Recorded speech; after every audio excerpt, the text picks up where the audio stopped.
Comme nombre d'expéditions, notre aventure débute dans des aéroports. Ici, c'est celui de Manille, au cœur de l'archipel des Philippines, 7107 îles, dont certaines abritent des massifs calcaires encore inexplorés.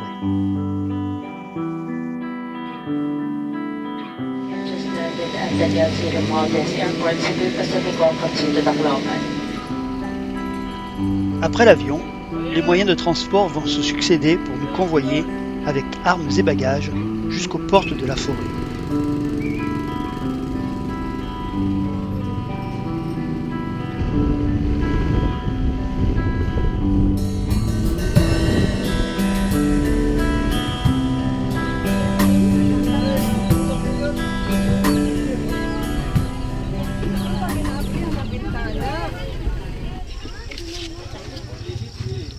C'est le bateau que tu crains ou c'est la mer?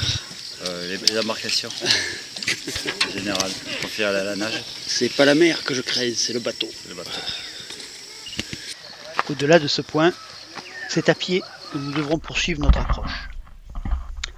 Nous ne sommes pas revenus sur ce secteur depuis 24 ans.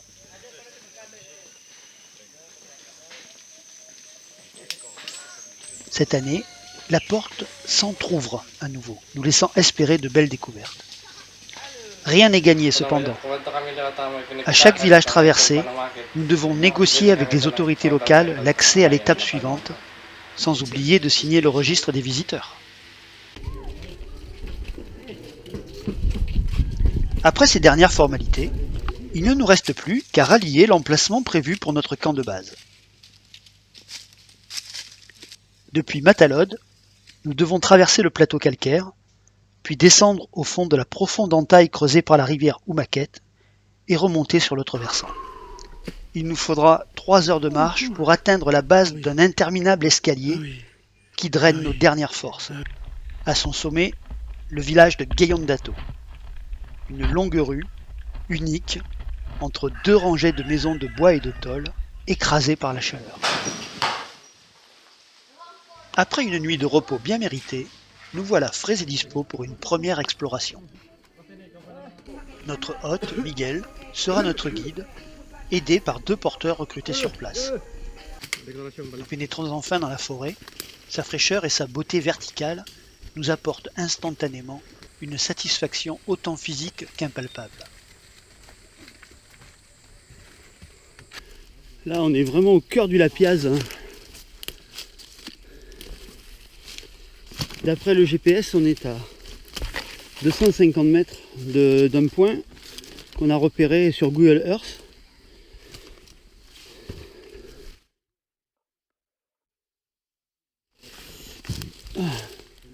On va voir ce qu'on trouve. Nos efforts sont récompensés. Le gouffre est bien là où on l'attendait. Welcome to the new cave here in Gayondato, here in San Jorge. Et là, on tombe sur une méga doline qu'on avait repérée déjà sur Google Earth. Ok, caver, let's go caving.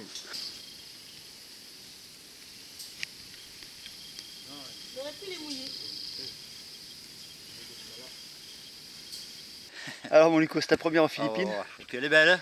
Tu te régales? Ouais, elle est belle Isabelle. Allez. Allez, va.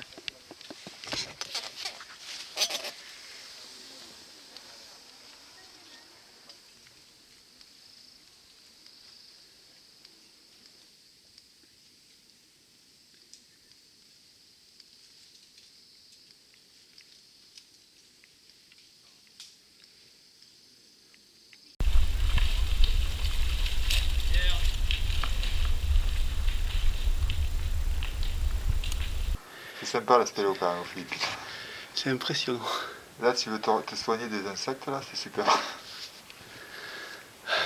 Ouais, c'est du guano. Ouais. La galerie est remplie de guano de chauve-souris dans lequel nous nous enfonçons jusqu'au genou.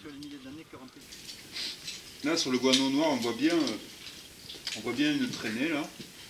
On dirait de la soie d'araignée, probablement, puisque là, il y a des petits trous de tarentule, là, ou de mygale. Nous lèverons 700 mètres de topographie dans cette cavité qui malheureusement ne donnera pas accès à un réseau actif.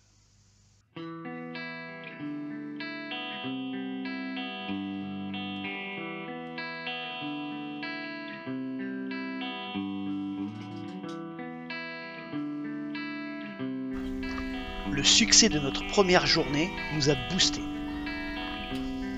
Dès l'aube, à l'heure où blanchit la campagne, nous repartons.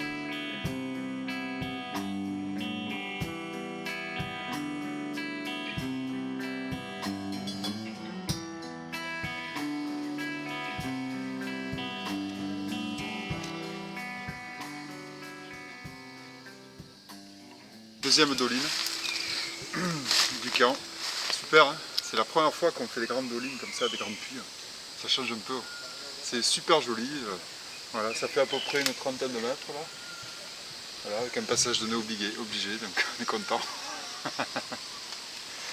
Allez, cavers, let's go caving. Jean-Pierre, il est déjà dans la topo là. Il a la topo en tête déjà. Il a déjà fait la coupe du puits. Alors après, qu'est-ce qu'il y a en bas là? Il y a un siphon, il y a quoi? Une rivière?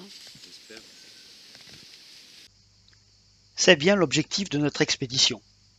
Trouver un accès à l'hypothétique rivière souterraine qui traverse le massif entre Napoté, exploré en 1993, et l'énorme résurgence de Pini-Pisacane, découverte en 1991. Ceci dit, nous ne pensions pas trouver d'aussi grandes verticales absolues. Un arbre penché au-dessus du vide nous offre de solides points d'ancrage, mais le passage de l'amarrage est un peu acrobatique et impressionne nos porteurs. Le puits débouche dans une grande salle, mais la rivière annoncée par notre guide n'est qu'une grande flaque d'eau. Ce n'est pas cette fois-ci que nous trouverons la rivière. Un dragon, 2 fois le dragon, 3 fois le dragon peut-être en volume. Ah oui. Ah si, c'est énorme après. Là c'est vachement plus grand là. Ouais. Mais par contre, pas l'accès à la rivière. On est trop en altitude. On est trop. Ouais. Du coup, nous voilà repartis sur les sentiers vers un nouveau point GPS enregistré il y a quelques mois lors d'une prospection numérique sur un écran d'ordinateur. C'est une doline encore plus vaste que les précédentes. Plus de 80 mètres de diamètre pour 45 mètres de verticale absolue. Bon, le porteur là, il me dit qu'il fasse attention aux serpents.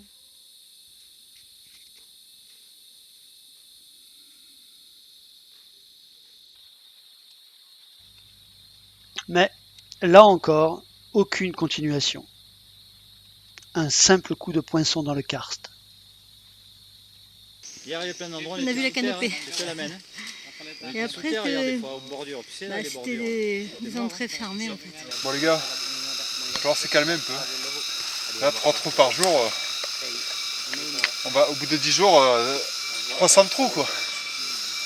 L'enthousiasme de Gilles lui fait oublier ses tables de multiplication. Allez, la nuit approche, il est temps de rentrer au village.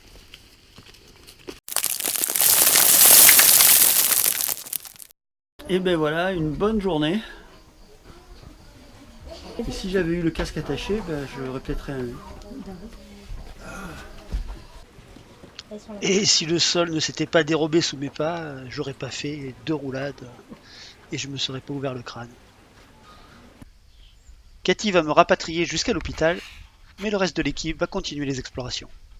Ok Walker, let's go walking.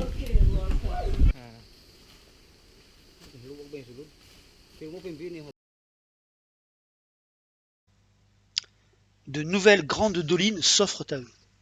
La première plonge sur 45 mètres et débouche dans une vaste salle. Ici aussi, des arbres bien placés serviront d'amarrage. Encore faut-il bien les choisir. Pierrot. Ouais. Il va falloir que tu ailles tranquille hein. Ouais. Parce que l'arbre, tu m'entends? Ouais. L'arbre sur lequel je suis amarré, il est mort. De quoi? L'arbre sur lequel je suis amarré, il est mort. Ah d'accord. Enfin bon, il a l'air de tenir. Après vérification, il n'est qu'à moitié mort. L'exploration peut continuer. Ici aussi, pas d'accès au niveau phréatique.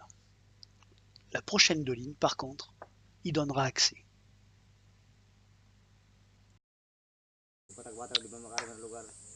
C'est la plus profonde des dolines avec ses 90 mètres de verticale. La rivière est bien là, mais le puits est juste un regard sur 2 vastes siphons d'un bleu profond. Il faudra revenir avec des plongeurs. Avis aux amateurs.